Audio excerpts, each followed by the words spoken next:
We've had whispers of the upcoming NEWAGE Romulus, which is their chug-scale Megatron, for a while now. Now we know we're getting him. How's he going to stack up to the upcoming Studio Series 86 release?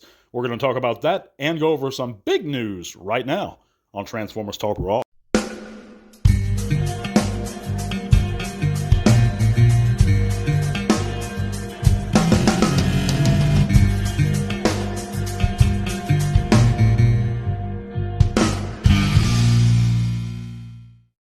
Yes, friends and botheads, welcome back to another TTRP. That's the Transformers Talk Raw podcast on YouTube and Spotify. Thank you so much for joining me this week, guys. We're going to have a lot to go over, but first, if you haven't heard, you can click all those great links in the description below. It's going to take you all kinds of wonderful things where you can join us in our Facebook group. We'd be glad to see you guys there. Share your own channels or pages. Talk about whatever you want. You can also help support the podcast further via Patreon. That $1 or $3 a month automatically guarantees you into every giveaway we hold here on Transformers Talk Raw, and that's one a month. We're going to be having our giveaway for the month of October at the end of the month. And yeah, be sure you're a patron if you'd like automatic entries. If you sign up at the $2 or $3 level, you get 2 automatic entries. But yeah, that's something to consider. But I appreciate you guys just coming in and listening. Give me a thumbs up. Make sure you subscribe, guys. But yeah, we're going to be talking about NEWAGE's upcoming S01 Romulus, which is their chug-scale Megatron figure, in comparison to the upcoming Studio Series 86 Megs. Now, we have yet to see any official images of the Studio Series 86 Megatron, but there are certain things that we know, and there are certain things we still have to speculate on. One thing we know about the upcoming 86 Megs is that it's not going to feature a gun mode. I believe the designer Evan has been asked directly by another content creator if it was going to be possible, and he affirmed in the negative. And we all know about the U.S. gun laws and how they don't want any part of that. So it's not going to be a gun. I can guarantee you that, guys. But what the likelihood, I think, of the Studio Series offering is going to be is a heavy, heavy retool, just like they did with Springer, just like they did with several figures already, and of maybe the Siege or the Earthrise version. But I think it's going to be the same basic engineering. Now, it probably will have a new head, new chest, and I think they're going to make it leader class. Of course, the Chug or Earthrise one was Voyager before, but it seems that's the trend. Now, it could be a new mold like they did with Optimus, and that would certainly be in line with their scale of Optimus, and that brings me to my first dilemma here. I passed on the Studio Series 86 Optimus, guys, because I felt, for a few other reasons, but I felt that he was out of scale with the rest of the line. There are people in the camp that say that he should scale right, and I do think he's more in scale than I initially thought. But there's folks who think he scales perfectly with every other transformer we have in the Chug line right now, or the main line right now, and I just disagree. To me, Optimus should be about the same height as Rodimus, not taller. And I just use Rodimus for one example. I don't think he should be taller than Cyclonus. Cyclonus is supposed to be a very tall bot, even taller than Galvatron. In the Sunbow cartoon, he was. And Optimus is taller than him, too. That just doesn't make sense to me. I thought the Earthrise was right on, spot on. And it was a very good figure. And when he first came out, and if you don't believe me, you can check the old review comments about the Earthrise Optimus, people stated he was the perfect Optimus Prime. And of course, they're always going to improve on things, and I'm told, and from the visual looks of things, 86 does look better, yet NEWAGE's upcoming offering doesn't scale with him. He's about an inch shorter or head shorter than he is. So if you're excited about the Romulus release, and you are a scale person that has to have everything exact, you're not going to want him, because he is shorter than the 86 version. But he is spot on in scale with the Earthrise. So I'm excited about it, this figure, because he scales perfectly with the Earthrise, as I said. But let me know in the comments what you think.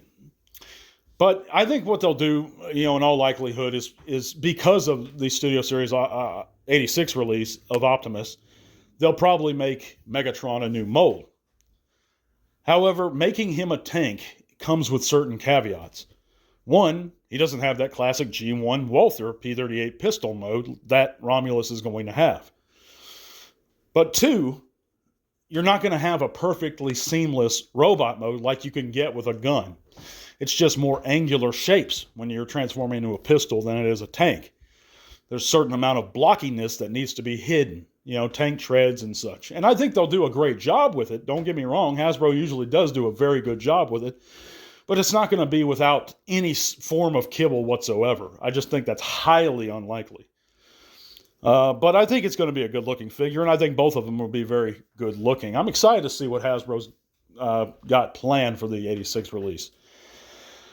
But that is a big thing to some folks, too, that he's not a gun, or he won't be a gun at all. But another factor to consider is price. Now, the 8 Studio Series 86 Megs is going to be a leader class in all likelihood.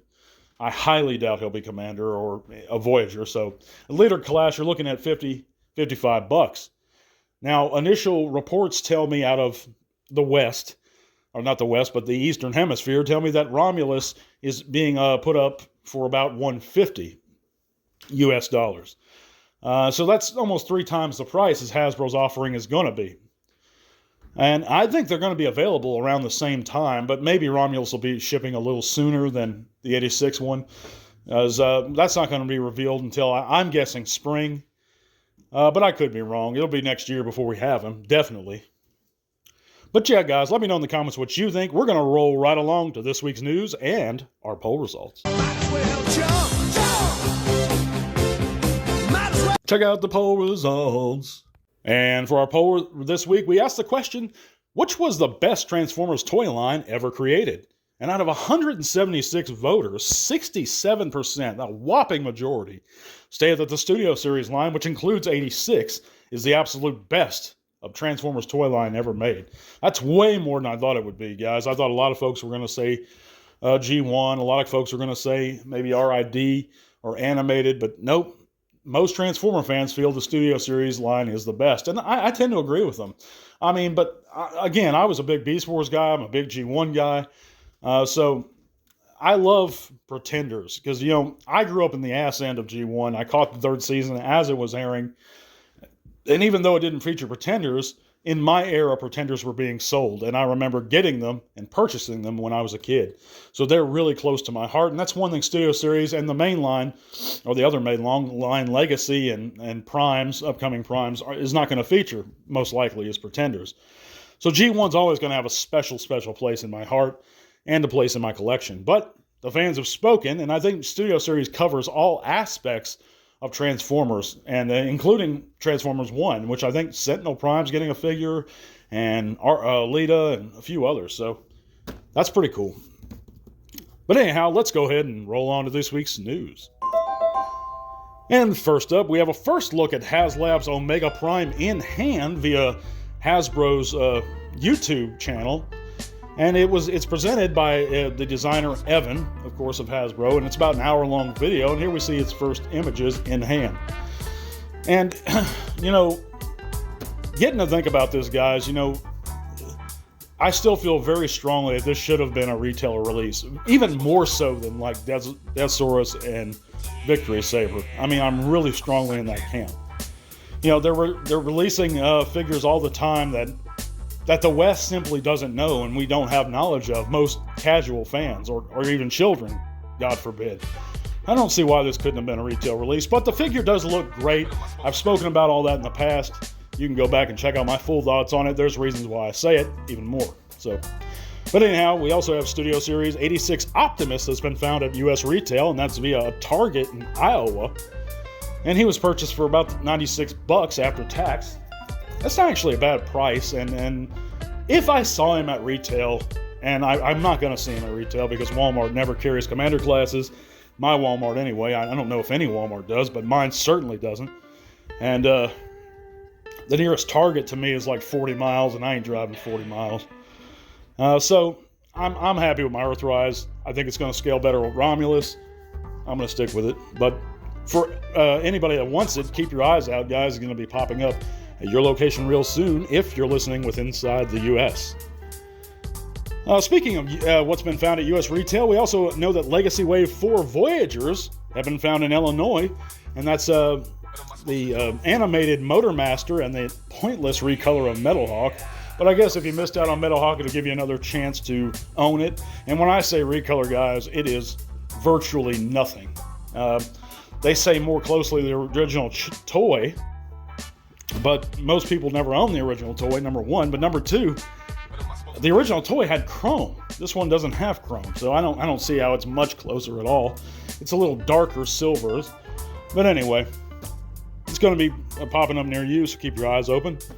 We also know that we have a first look at the Hot Wheels Ultra Magnus, and that's a non-transformable small version. That's via the Hot Wheels Collector Convention. And it looks real good, real faithful version of the original G1 Magnus's vehicle mode. We also have Walmart Retro G1 Bombshell and Ramhorn in hand images, and this, actually at first I didn't think this was going to have diecast. I can tell now that Bombshell does have diecast, and that's a comforting thought. And of course, he is that G1 cartoon colored Bombshell, but I just think without the chrome, and they neutered the chrome from it, there's something that's missing here. I don't know why he's packaged with Ramhorn, but it is what it is, and it does look like a good little set if you're just missing out on these figures. But I just sooner buy the G1s, honestly. But anyhow, we know that we have some news for the UK fans that may be listening. The IDW artist Ed Peary is going to attend TF Nation 2024. He's going to be attending a guest reading for a mini-cons. That's going to be cool, guys. And he did a lot of cover work and interior work on the IDW book. So if you're a fan, go over there and tell Ed hi, and tell him T-Talk Raw also says hi. But we have some big channel updates, guys, and I need to go over these with you. You know, I've been running this podcast for 3 years straight now, and we've been giving away figures every month, and which I love doing, by the way, and I hope you guys can really consider supporting the podcast further if you're able to. But we're going to actually take our first break come November, and we're going to take a break for all that month. It's nothing regular I'm going to do. It's just a one-time thing, or maybe every couple of years. I might take a month off, so I'm going to take November off, relax a little bit, get my priorities straight, but also I want to take that time to come up with new segments or new subjects to talk about. So yeah, for the month of November, there will be no podcast. We'll be back the first week of December, and we're going to do November's giveaway at the end of, basically we'll have two in December, one in the beginning, one in the end, to make up for November. So, but anyhow, this month's giveaway is going to also be the last week of this month. So guys, stay tuned for that. God bless you guys. We're going to be back real soon. Until all one. This podcast is made possible thanks to the support of listeners like you. Thank you.